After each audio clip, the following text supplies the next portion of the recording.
जोंनि आसाम सरकारि मानव गेदेर CM सारा जायनाखि सरकारि स्कुलाव फरायो बिथांमोननो दिनैहाय जोंनि बड'फा इउएन ब्रह्मनि कलेजाव दिनैहाय हाई सेकेन्डारि BA फरायबोनायखौ 685 618टा जोंहा फर्म खालामनाय जादों। बे हाबाफारिया आंखौ CPS फाथायहरनो लादों।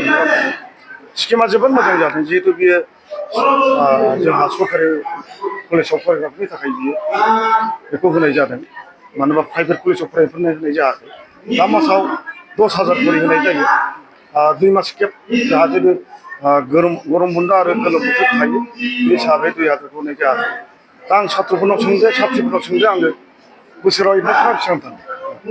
बोसोराव 4,000 थाखा थाङो। अब्ला बेखौ सरकारानो ग्रहन खालामबाय।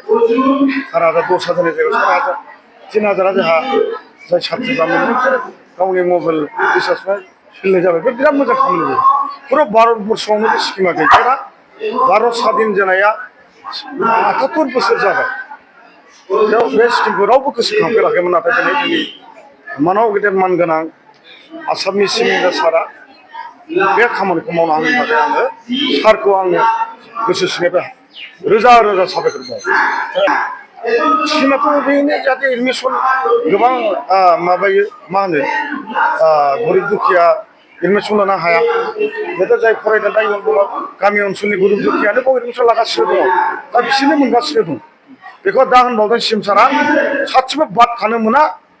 प्रिन्सिपाल साहाबा बयनोबो आरो फर्मखौ होबावनांगौ होननानै बे जाहैबाय आगस्टनि उनाव मोनबावो। बे खोथा गोबां स्टेसन दङ BTC आव जेरावबो मोनजोबदों। जायनाखि सरकारि कलेज बाव गासिबो मोनजोबदों।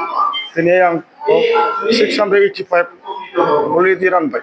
बेनो आरोखि बिराद मोजां स्किम बियो।